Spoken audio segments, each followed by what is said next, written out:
Hello students. तो बच्चों, पिछले वीडियो में हमने न्यूमेरिकल इनिक्वालिटी स्टार्ट की थी, जिसमें आपको मैंने डिटेल में बताया था कि इनिक्वालिटीज़ क्या होती है, कौन कौन से सिंबल्स हैं जिससे आप किसी भी इनिक्वालिटी को डिनोट कर सकते हो, किस तरह की इनिक्वालिटी होती है, उसकी टाइप्स के बारे में भी बात की थी। तो वो सब अगर आपने नहीं देखा तो ऊपर आई बटन में आपको उसका लिंक मिलेगा, वहाँ पर जाइए, उसका इंट्रोडक्शन पार्ट देखिए। इंट्रोडक्शन के बाद फिर हम आज के इस वीडियो में स्टार्ट करेंगे रीजनिंग इनिक्वालिटी। अभी रीजनिंग इनिक्वालिटी बच्चों स्टार्ट करने से पहले आपको बता दें कि भाई आपके चैनल पर लगातार आपको कंटेंट अप्लाइड मैथमेटिक्स का मिल रहा है। बहुत से स्टूडेंट्स की डिमांड थी एप्लीकेशन ऑफ डेरिवेटिव स्टार्ट करें, तो वो भी हम स्टार्ट करेंगे चैप्टर 2 के बाद, क्योंकि ये बहुत छोटा चैप्टर है, ज़्यादा इसमें टाइम लगेगा नहीं। तो बहुत जल्दी आपको वो चैप्टर भी मिलने वाला है। साथ ही अगर चैनल आपने अभी तक भी लाइक सब्सक्राइब नहीं किया है तो लाइक भी करो, चैनल को सब्सक्राइब भी कर दो, और चैनल को जितना शेयर कर सकते हो उतना शेयर करो, क्योंकि नया सब्जेक्ट है, कंटेंट ज़्यादा अवेलेबल नहीं है। आपको अगर बेनिफिट मिल रहा है तो बाकियों को भी इसका बेनिफिट लेने दो। तो स्टार्ट करेंगे आज के हम रीजनिंग एबिलिटी, रीजनिंग इनइक्वलिटी से। एबिलिटी नहीं एक्चुअली।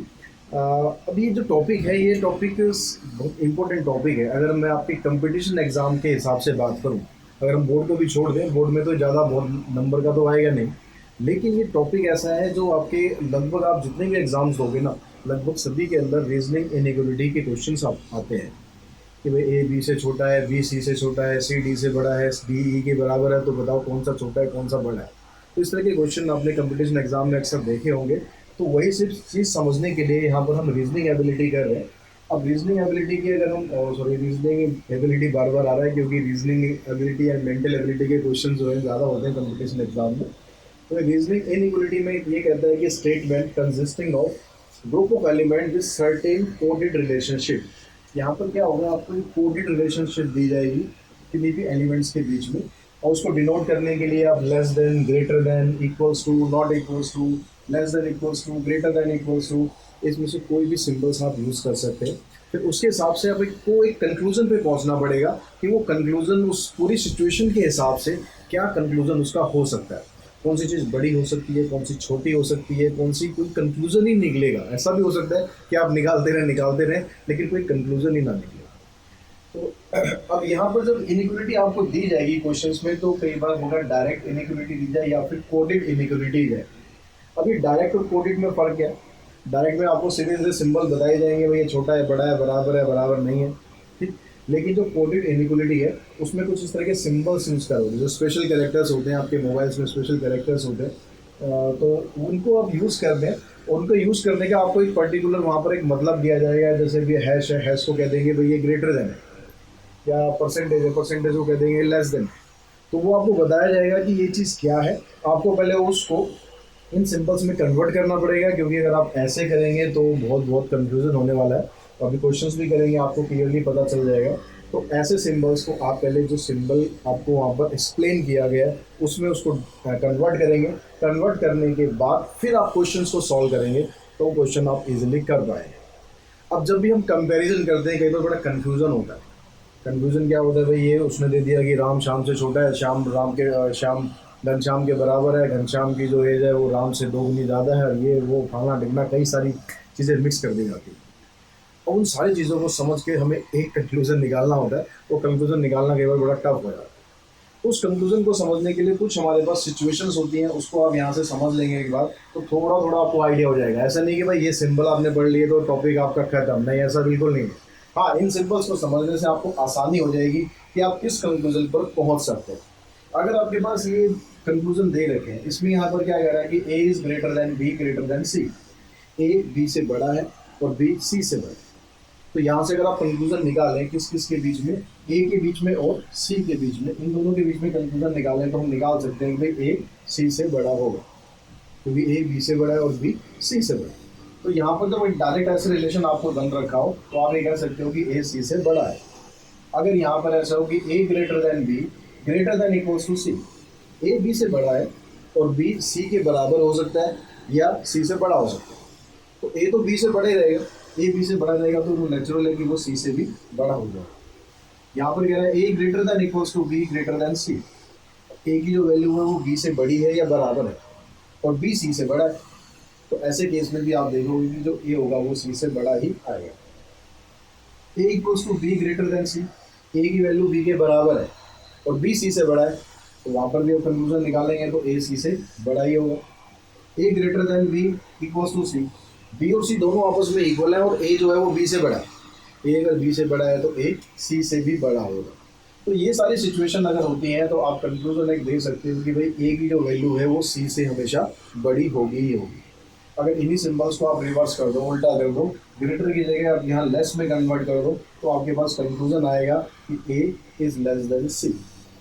तो यहाँ से आप ये दो कंक्लूजन साइन के हिसाब से इस तरह से निकाल सकते हो कि भाई ए सी से बड़ा है या ए सी से छोटा है। और क्या हो सकता है, अब यहाँ पर ये भी हो सकता है कि यहाँ भी इक्वल्स टू का साइन है, यहाँ भी इक्वल्स टू का, ग्रेटर तो है ही है दोनों में, जैसे यहाँ पर ग्रेटर लगा हुआ था, यहाँ ग्रेटर था, यहाँ पर एक में इक्वल था। अब कह रहा है कि मान लो दोनों में इक्वल है। अब दोनों में इक्वल है तो यहाँ से आपकी जो कंडीशन है वो क्या बन सकती है, यहाँ पर कंडीशन आपकी कह सकती है कि भाई ए और सी की जो वैल्यू है ना वो बराबर भी हो सकती है और ए सी से बड़ा भी हो सकता है।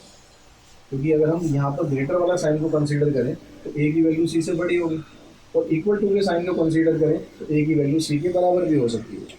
क्योंकि इसके बारे में हमने पिछली क्लास में भी डिस्कस किया था कि यहाँ पर कभी कभी सिचुएशन ऐसी होती है कि जब आप दो के बीच में कंपेयर करते हो तो उसमें सिचुएशन कभी कभी ऐसी आ जाती है कि भाई एक जो वैल्यू है वो दूसरी के बराबर भी हो सकती है और बड़ी भी हो सकती है।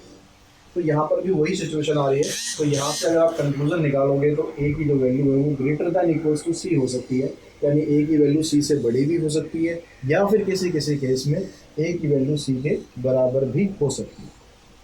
अगर हम यहाँ पर देखें, यहाँ भी लगभग वही केस है, यहाँ ए इक्वल्स टू बी है, ए और बी की वैल्यू बराबर है और B greater than equals to C है। अब ए की वैल्यू अगर बी के बराबर है और बी जो है वो सी से बड़ा भी हो सकता है, बराबर भी हो सकता है, तो भी कंक्लूजन क्या आ गया आपका, तो ए की वैल्यू है वो सी से बड़ी हो सकती है या बराबर हो सकती है। A greater than equals to B equals to C, A की वैल्यू बी से बड़ी हो सकती है या बराबर हो सकती है और बी जो है वो सी से बड़ा बराबर है। तो यहाँ से भी कंक्लूजन आपका निकल के आएगा कि जो ए की वैल्यू है वो सी से बड़ी हो सकती है या बराबर भी हो सकती है। सेम चीज़ यहाँ पर साइन को रिवर्स कर दोगे, साइन रिवर्स करेंगे तो ए लेस देन इक्वल्स टू सी हो सकता है। अब यहाँ पर इस सिचुएशन में और इस सिचुएशन में आपने जो सिंबल्स देखे, उन सिंबल्स में आपने देखा ध्यान से कि जो सिंबल्स के जो साइन थे ना ज़्यादातर वो एक ही तरीके से थे। यहाँ ग्रेटर ग्रेटर है, ठीक है, इक्वल्स टू लगा हुआ है, वो अलग अलग बात है कहीं, तो यहाँ लेस है सारे में, यहाँ पर देखो ग्रेटर है, यहाँ पर लेस है सारे में। यहाँ पर आप देख रहे हो यहाँ साइन दोनों का अपोजिट है। यहाँ पर कह रहा है कि ए की वैल्यू बी से छोटी है और बी की वैल्यू सी से बड़ी है। तो ए और सी में अगर आप कंक्लूजन निकालो तो कोई कंक्लूजन नहीं आएगा भाई। क्या कह रहा है, ए की वैल्यू बी से छोटी है, ए मान लो आपने ले लिया 1, ए की वैल्यू सपोज आपने ले ली 1, और 1 जो है वो बी से छोटा है, बी मान लो आपने ले लिया 2, और जो 2 है वो सी से बड़ा है, 2 सी से बड़ा है, तो यहाँ पर आपने ले लिया मान लो 0 ले लिया।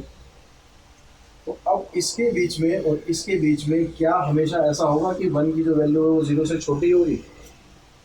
हमेशा, मैं हर साइन की बात कर रहा हूँ, हमेशा हर सिचुएशन की बात कर रहा हूँ। यहाँ पर एक पर्टिकुलर एग्जांपल लिया हमने, चलो ठीक है, यहाँ पर हमारे पास ये आ गया कि भाई इसकी वैल्यू इससे बड़ी है, ये कंक्लूजन आ गया। अब यहाँ कोई और ऐसा सीन हो सकता है कि यहाँ पर इसकी वैल्यू इससे छोटी आ जाए।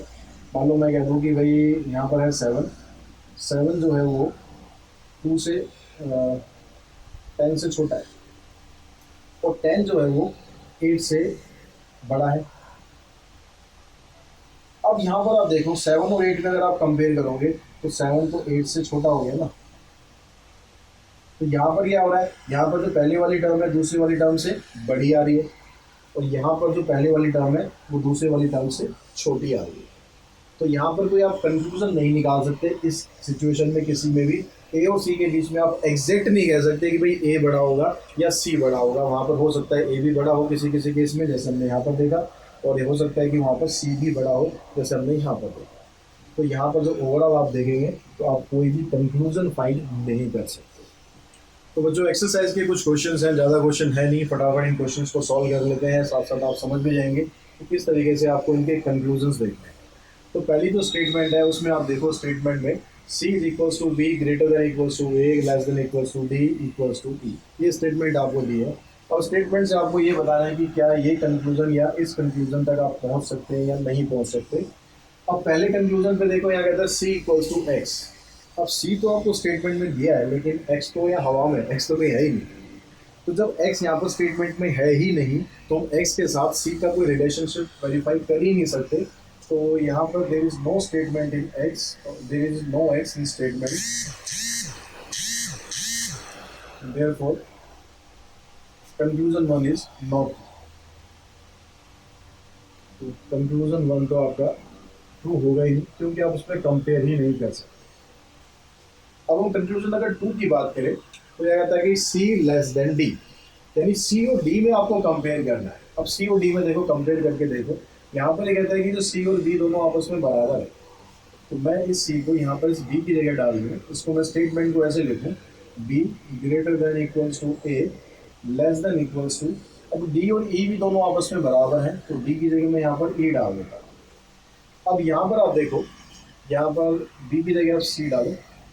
अब यहाँ पर देखो C और D के बीच में आपको एक रिलेशन चाहिए था, तो हमने इसको E में कन्वर्ट किया, कोई ज़रूरत नहीं थी क्योंकि C और D में रिलेशन चाहिए। इसको आप C में कन्वर्ट कर लो लेकिन उसको आप D में रख लो। अब यहाँ पर देखो, यहाँ सिंबल क्या हो रहा है, यहाँ पर ग्रेटर देन इक्वल्स टू आ रहा है, यहाँ पर लेस देन इक्वल्स टू आ रहा है, अपोजिट सिंबल्स आ रहे हैं। अपोजिट सिंबल्स आ रहे हैं यानी C और D के बीच में आप कोई कंक्लूजन तक नहीं आ सकते। तो अगर ये सिचुएशन आ जाए तो यहाँ पर आ जाएगा there is no conclusion, there is no conclusion. अब कोई कंक्लूजन ही नहीं आएगा, देयर इज नो कंक्लूजन की स्पेलिंग ठीक कर लेना। अब कोई कंक्लूजन ही नहीं आएगा तो इसका मतलब जो उसने सेकंड कंक्लूजन दिया हुआ है C लेस देन D, ये भी आपका ट्रू नहीं होगा। तो इस तरह से आपको बस एक्सप्लेन करना है कि भाई क्या क्यों ट्रू होगा या क्यों ट्रू नहीं होगा।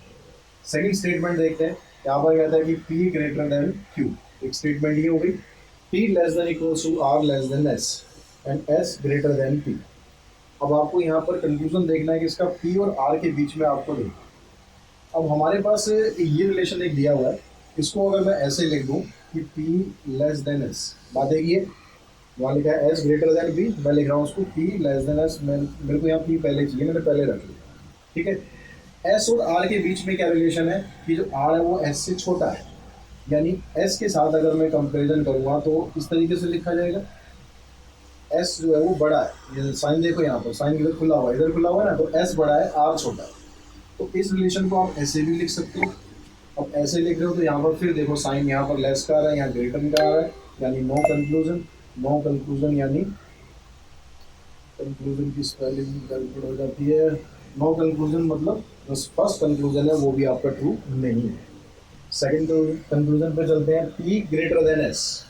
P और S के बीच में अगर आप देखो, आपको ये रिलेशन दिया हुआ था P less than equals to R less than S, यहाँ पर लेस लेस है दोनों में, कंक्लूजन तक आप पहुँच सकते हो। क्या कंक्लूजन आएगा कि जो P की वैल्यू वो S से छोटी होगी, ये कंक्लूजन आएगा। यहाँ पर क्या दिया हुआ है, P की वैल्यू S से बड़ी होगी, यानी ये स्टेटमेंट भी आपकी फॉल्स है, ये कंक्लूजन भी फॉल्स है, ये भी ट्रू आपका नहीं है। थर्ड में देखो, थर्ड में क्या कहता है, B greater than C, C less than equals to E equals to D, B equals to F less than A। अब यहाँ पर कहता है कि A और C के बीच में आपको कंपेयर करना है। A और C के बीच में देखो, यहाँ से कंपेयर करो, A कहता है कि F से बड़ा है, क्या कहता है, A F से बड़ा है, इस तरीके से लिख सकते हैं। F और B बराबर है, तो यहाँ पर मैं F की जगह ऐसे लिख सकता हूँ कि A ग्रेटर देन B, क्योंकि F और B दोनों बराबर हैं तो A की जो वैल्यू है वो B से बड़ी होगी। अब जो B है वो C से बड़ा है, B जो है वो C से बड़ा है। इन दोनों स्टेटमेंट को अगर हम कंबाइन करें तो इसको आप ऐसे लिख सकते हो, A greater than B greater than C। अब यहाँ पर देखो दोनों में ग्रेटर का साइन आ रहा है तो आप कंक्लूजन तक आ सकते हो। क्या कंक्लूजन आ सकता है, A greater than C। A greater than C आ गया, वही यहाँ पर दिया हुआ है, यानी ये वाला कंक्लूजन आपका ट्रू है। सेकंड कंक्लूजन पे चलते हैं, E less than equals to A। अब E और A में देखो कंपेयर करो, यहाँ पर E और A में कंपेयर करेंगे तो C जो है वो E से छोटा है या बराबर है, C E से छोटा है या बराबर है। और C और A में हमने कंपैरिजन किया था कि जो A है वो C से बड़ा है, A C से बड़ा है, मतलब इसको आप ऐसे लिखोगे। अब यहाँ पर देखो सिंबल, यहाँ पर ग्रेटर आ रहा है, यहाँ लेस देन इक्वल टू, दोनों अपोजिट सिंबल आ रहे हैं, तो यहाँ से भी आप कोई कंक्लूजन नहीं निकाल सकते, कोई कंक्लूजन नहीं आएगा, तो इसका मतलब हो गया जो सेकंड कंक्लूजन है आपका ये फॉल्स। तो नेक्स्ट क्वेश्चन नंबर 4 देखते हैं। फोर्थ में कहता है स्टेटमेंट है, ये आपको दिया हुआ है, B greater than equals to D less than C greater than E equals to F less than equals to A. अब यहाँ पर कहता है पहला कंक्लूजन चाहिए आपको डी ग्रेटर देन ए। अब डी और ए के बीच में देखो फिर डायरेक्ट रिलेशन तो बन नहीं रहा, तो लेकिन यहाँ पर ई और एफ बराबर आपको दिया हुआ है। आप इस वाले रिलेशन को यहाँ से अगर मैं स्टार्ट करूँ तो ऐसे लिख सकते हैं D less than C greater than ई और एफ दोनों बराबर है, तो इसको मैं लिख सकता हूँ एफ, फिर एफ जो है वो less than equals to A. अब यहाँ पर हमें रिलेशनशिप निकालना है डी और ए के बीच। अब एफ और ए का रिलेशनशिप तो बन रहा है, लेकिन डी और एफ का तो रिलेशनशिप भी नहीं बन रहा, क्योंकि यहाँ पर लेस का साइन है, ग्रेटर का साइन। तो जब डी और एफ का रिलेशनशिप ही नहीं बनेगा, तो एफ का रिलेशनशिप क्योंकि ए के साथ है, तो डी और ए का भी कोई रिलेशन आप नहीं फाइंड कर सकते। तो यहाँ पर दिखा दो आप, there is no conclusion, there is no conclusion for D and F, so there is no conclusion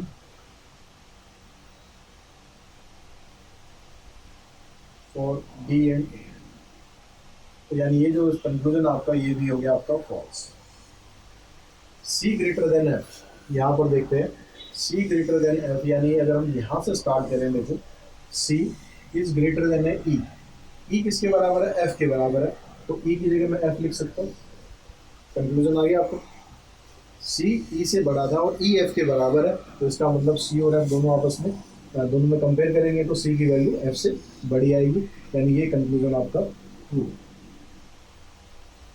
अगर हम यहाँ पर बात करें K less than H greater than G, तो यहाँ पर उल्टे साइन है देखो, के और जी के बीच में कोई रिलेशनशिप नहीं है। There is no conclusion between, there is no conclusion between K and G. G L से छोटा है या बराबर है, और एन जो है वो यू के बराबर है। यानी इन दोनों से अगर हम कंक्लूजन निकालें, इन दोनों को अगर मैं इकट्ठा कर दूँ, इसको G less than equals to N, N equals to U, तो इसको आप कैसे लिख सकते हो? ऐसे G less than equals to N equals to U. तो यहाँ से आप ये तो कह सकते हो कि जो जी की वैल्यू है वो यू से छोटी हो सकती है या बराबर हो सकती है। जी की वैल्यू यू से छोटी हो सकती है या बराबर हो सकती है, लेकिन के और जी के बीच में कोई कंक्लूजन नहीं है, इसलिए के यहाँ पर आप यहाँ पर जी के सब जगह नहीं रख सकते। तो जी और सॉरी यू और के बीच में भी कोई कंक्लूजन नहीं आएगा। So there is no conclusion, there is no conclusion between K and U। तो यानी ये जो कंक्लूजन है आपका ये भी हो गया फॉल्स। अब यहाँ पर देखो H greater than A, H greater than N, H greater than N करेंगे। अब यहाँ से आप ये वाला रिलेशन यूज करो कि जो H है वो G से बड़ा है और G जो है वो N से छोटा है या बराबर। इन दोनों को अगर आप कंबाइन करोगे तो आपके पास रिलेशन ये बन गया। यहाँ पे देखो साइन उल्टे हैं, साइन उल्टे हैं, तो एच और एन के बीच में भी कोई कंक्लूजन नहीं आएगा। अब यहाँ भी कोई कंक्लूजन नहीं है, तो ये वाले जो कंक्लूजन है आपका ये भी फॉल्स आ गया। तो बच्चों अभी तक जो क्वेश्चन थे वो डायरेक्ट इनिक्वलिटी के आपको दे रखे थे। अब हम बात करते हैं कोडेड इनिक्वलिटी। तो कोडेड इनिक्वलिटी जब भी आपको दी जाएगी तो ये जो सिम्बल्स है ना इनके बारे में आपको बताया जाएगा। जैसे A at the rate B किसके बराबर है? A less than B, and A and B इसके बराबर है, ए डॉलर बी इसके बराबर है, ए हैश भी इसके बराबर है, ये परसेंटेज भी इसके बराबर है। तो आपको क्या करना है, जो भी आपको यहाँ स्टेटमेंट दिया रखी है ना, इन साइन को चेंज करके जो इसके एक्चुअल साइन होने हैं वो एक्चुअल साइन आप बना। ऐसे अगर हम करेंगे तो बड़ा कंफ्यूज हो जाएंगे, हम ये बार बार देखेंगे भाई ये किसका साइन होता है, ये किसके लिए, ये किसके लिए, किसके लिए। तो उसको आप छोड़ दो, आप क्या करो इसको एक्चुअल स्टेटमेंट में कन्वर्ट करो। ये साइन जो है किसके बराबर था? इक्वल्स टू, तो यहाँ जाएगा ए इक्वल्स टू बी। ये किसके बराबर है? हैश, हैश है लेस देन इक्वल्स टू, यहाँ पर क्या है पी। परसेंटेज किसके बराबर है? Greater than equals to D. Dollar का साइन किसके बराबर है? ये है आपका इक्वल्स टू। तो ये स्टेटमेंट आपके पास है। अब इस स्टेटमेंट से आपको इन कंक्लूजन के आंसर देने हैं। अब कंक्लूजन है उसमें भी स्पेशल सिंबल यूज हो रखे हैं, इसको भी आप चेंज करें। तो ये आ जाएगा आपके पास ए इक्वल्स टू पी कह रहा है, और यहाँ पर ए लेस देन पी कह रहा है। अब देखो यहाँ पर जो स्टेटमेंट दी हुई है उसके हिसाब से अगर मैं पहले तीन चीज़ों को अगर सिर्फ इनको देखूँ, मैं अगर A equals to B less than equals to P, सिर्फ इसको मैं कंसीडर करूँ तो यहाँ से ए और पी के बीच में रिलेशन निकल के आ सकता है कि ए जो है वो पी से ए पी से छोटा भी हो सकता है और ए पी के इक्वल भी हो सकता है, लेकिन दोनों में से कोई एक ही होगा, क्योंकि हमें कंक्लूजन देना है। कंक्लूजन में यहाँ पर एक इक्वल्स टू में यहाँ पर लेस है, दोनों इकट्ठे नहीं है। अगर दोनों इकट्ठे होते तो हमारा कंक्लूजन ठीक हो जाता, लेकिन यहाँ पर जो कंक्लूजन आ रहा है, अगर मैं इक्वल साइन को दोनों में कंसीडर करूँ तो ये मेरा कंक्लूजन ठीक होगा। अगर मैं यहाँ पर इक्वल्स टू का साइन कंसीडर ना करके बी लेस देन पी करूँ और ए बी के बराबर है, तो इसका मतलब ए पी से छोटा है। तो यहाँ पर अगर दोनों कंक्लूजन आपको अलग अलग दे रखे हैं, तो इसमें से या तो ये कंक्लूजन ठीक होगा या फिर ये कंक्लूजन ठीक होगा। इधर 1 और 2 इज ट्रू, इधर 1 और 2 इज ट्रू, दोनों इसमें ट्रू नहीं हो सकते। ठीक है, हाँ, ये सिंबल अगर इकट्ठा करके आपको दे दिया जाता, ऐसे दे दिया जाता A less than equals to P, तो ये कंक्लूजन आपका ट्रू है। लेकिन यहाँ पर लेस अलग है और इक्वल्स टू अलग है, तो दोनों में से कोई एक ही कंक्लूजन आप कंसिडर कर सकते हो। नेक्स्ट स्टेटमेंट पे देखो, ऐसे ही आर, ये साइन किसका आपका इक्वल्स टू का है, R equals to P, at the rate less का हो गया पी, फिर लेस हो गया यू, एंड का सिंबल था यहाँ पर ग्रेटर के लिए एस, और ये इक्वल्स टू के लिए क्यू। कंक्लूजन क्या कह रहे हैं, पी लेस देन यू, और यहाँ पर है डॉलर यानी पी इक्वल्स टू क्यू। अब देखो यहाँ पर कौन सा कंक्लूजन आपका ठीक हो सकता है, टी लेस देन यू। तो यहाँ से टी और यू के बीच में अगर कंपेयर करें तो देखो, इसको ध्यान से देखो, आपके पास ये रिलेशन एक बन रहा है, इस रिलेशन को आप कंसीडर करोगे तो यहाँ से कंक्लूजन आ गया कि जो टी की वैल्यू है वो यू से छोटी है। तो यानी आपका जो कंक्लूजन फर्स्ट है ये ट्रू है। ठीक है, सेकंड पे देखते हैं, P इक्वल्स टू क्यू। अब यहाँ से अगर आप इस वाले को कंसीडर करो P U S, तो P और S में देखो कोई कंक्लूजन नहीं आ रहा, और S जो है Q के बराबर है। जब P और S में कोई कंक्लूजन नहीं है, there is no conclusion, there is no conclusion between P and S, और S Q के बराबर है, तो there is no conclusion between P and Q। तो यानी जो सेकंड वाला कंक्लूजन है ये हमारा फॉल्स आ जाएगा। सेम चीज अब यहाँ पर करते हैं, L एंड H, एंड की जगह हो गया आपके पास greater, L greater than H equals to J equals to B, percentage हो गया लेस देन ग्रेटर देन और इक्वल्स टू D, और एंड हो गया ग्रेटर देन। अब यहाँ से देखो कंक्लूजन क्या कह रहा है, H और F दोनों इक्वल है। यहाँ पर कह रहा है L एंड D, मतलब L D से छोटा है, बड़ा है।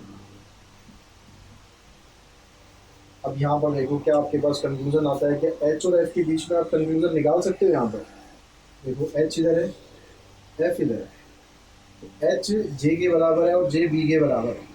तो मैं अगर यहाँ से कंक्लूजन निकालूँ, मैं अगर ये वाली टर्म कंसीडर करूँ कि B greater than equals to D greater than F। अब B किसके बराबर है, J के, J किसके बराबर है, H की, तो मैं यहाँ पर B की जगह सीधा H डाल सकता हूँ। अब यहाँ से जो कंक्लूजन निकल कर आएगा कि H की वैल्यू वो F से बड़ी होगी, बराबर नहीं होगी। ठीक है, यहाँ पर ये ग्रेटर देन इक्वल्स टू, यहाँ सिर्फ ग्रेटर है, यहाँ भी इक्वल्स टू होता तो इक्वल्स टू हो सकता है, लेकिन अभी यहाँ पर H ग्रेटर देन F आएगा, यहाँ पर H इक्वल्स टू F दिया हुआ है, तो ये स्टेटमेंट हमारी फॉल्स है।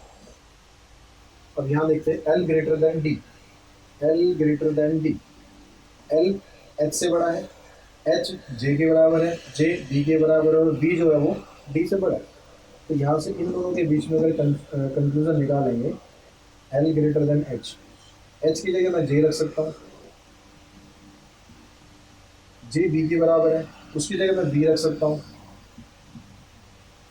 और B किसके बराबर हो सकता है, D के बराबर भी हो सकता है, उससे बड़ा भी हो सकता है। तो यानी कंक्लूजन क्या आ गया आपके पास, यहाँ पर मैं इस वाले स्टेटमेंट को ऐसे भी लिख सकता हूँ, L greater than D greater than equals to D, और यहाँ से कंक्लूजन मेरे पास निकल के आ जाएगा कि L की जो वैल्यू है वो D से बड़ी होगी। तो यानी ये वाला जो कंक्लूजन है आपका ये ट्रू हो गया। तो अगले जो दो क्वेश्चन है इसमें भी आपको इसी तरीके से करना है। देखिए यहाँ पर स्टेटमेंट को कन्वर्ट करते हैं ओरिजिनल सिंबल्स में, A at the rate B मतलब A less than B, $C मतलब equals to C, percentage D means greater than equals to D, hash, hash मतलब लेस देन इक्वल्स टू कितना है E, फिर percentage है greater than equals to. Conclusion क्या कह रहा है, ए परसेंटेज एफ मतलब A greater than equals to F, and C, और ये आ गया आपके पास सी लेस देन। अब यहाँ से देखिए क्या कंक्लूजन आपके पास आता है, ए और एफ के बीच में कंक्लूजन चाहिए हमें, ए और एफ के बीच में, ए इधर है एफ इधर है। यहाँ से देखो आप, अगर हम ए और बी की बात करें, ए बी से छोटा है और बी सी के इक्वल है, तो बी सी के इक्वल है यानी यहाँ पर आप सी रख सकते हो उधर। तो ए की जो वैल्यू है, अगर हम ये कहें कि भाई ए लेस देन बी है और बी सी के इक्वल है, तो इसका मतलब आप यहाँ से ये भी कह सकते हो कि ए लेस देन सी। अगर हम इस रिलेशन को आगे कंटिन्यू करें तो इसको आप ऐसे लिख सकते हो, A less than C greater than equals to D less than equals to E greater than equals to F. अब हमें जो कंक्लूजन चाहिए वो ए और एफ के बीच में चाहिए। अब ए और एफ के बीच में कंक्लूजन निकालने के लिए हमारे पास क्या क्राइटेरिया, कुछ भी क्राइटेरिया नहीं बनता, क्योंकि यहाँ से ए और डी के बीच में कोई कंक्लूजन नहीं आएगा, डी और एफ के बीच में भी कोई कंक्लूजन नहीं आएगा, तो ए और एफ के बीच में भी कोई कंक्लूजन हम नहीं निकाल सकते। There is no conclusion, there is no conclusion between A and D, and there is no conclusion between D and F. So there is no conclusion between A and F. So it is false. अगर second conclusion की बात करें C less than E, तो C और E में relation आप यहाँ से देख सकते हो, क्या अगर C greater than equals to D less than equals to E, symbol देखो दोनों अपोजिट है, तो no conclusion between C and E, यानी ये कंक्लूजन भी आपका फॉल्स है। नेक्स्ट क्वेश्चन की बात करें, यहाँ पर P एट द रेट मतलब P less than Q equals to R, and का मतलब हो गया ग्रेटर देन S, फिर एट द रेट लेस हो गया T, S का मतलब हो गया less than equals to U। आपको देखना है कि U लेस देन R, और यहाँ पर देखना है P less than equals to S। तो देखो U और R के बीच में रिलेशन क्या बन सकता है, U इधर है आपका R इधर, R की जो वैल्यू है वो ग्रेटर देन S है, S की जो वैल्यू है, R की वैल्यू, पहले जो लास्ट वाला रिलेशन है इसको लेते हैं, ये जो S की जो वैल्यू है वो T से ये, तो यहाँ से आप S और U के बीच में रिलेशनशिप फाइंड कर सकते हो। यहाँ ये कह सकते हो कि भाई जो S की वैल्यू है वो U से छोटी। अब यहाँ पर देखो जो S है उसमें से S छोटा है R से, S छोटा है R से, तो अगर इन दोनों के बीच में आप रिलेशन यहाँ पर बनाओ तो क्या रिलेशन बनेगा कि यहाँ पर R S U ये रिलेशन बना, जो R की वैल्यू है S से छोटी है, बड़ी है सॉरी, तो S की वैल्यू U से छोटी है, तो यानी R और U के बीच में अगर आप रिलेशन निकालोगे, साइन देखो उल्टे हो गए, तो यहाँ पर कोई कंक्लूजन नहीं आ रहा इनके बीच में, नो कंक्लूजन, यानी ये वाली स्टेटमेंट, ये कंक्लूजन आपका फॉल्स है। अगर हम यहाँ पर देखें, यहाँ पर कह रहा है P less than equals to S, P और S यहाँ पर रिलेशन है, P लेस देन Q है इक्वल्स टू R है, R Q के बराबर है, तो यहाँ पर मैं Q की जगह R रख सकता हूँ, और R जो है वो S से बड़ा है। अब यहाँ पर देखो, यहाँ पर फिर सिंबल उल्टे हो गए, P और S के बीच में कोई कंक्लूजन नहीं है, तो नो कंक्लूजन मीन्स, यानी ये कंक्लूजन भी आपका फॉल्स है। तो इस तरीके से आप सिंबल्स की हेल्प से पता लगा सकते हैं कि भाई कौन से स्टेटमेंट के हिसाब से कौन सा कंक्लूजन ट्रू है, कौन सा कंक्लूजन ट्रू नहीं है। तो आई थिंक ये एक्सरसाइज आपको समझ में आ पाई होगी, और इनके एग्जाम्पल्स हैं, आप अच्छी तरह ट्राई करें। अगली एक्सरसाइज में मिलते हैं बहुत जल्दी। आज के वीडियो में इतना ही। Thanks to all.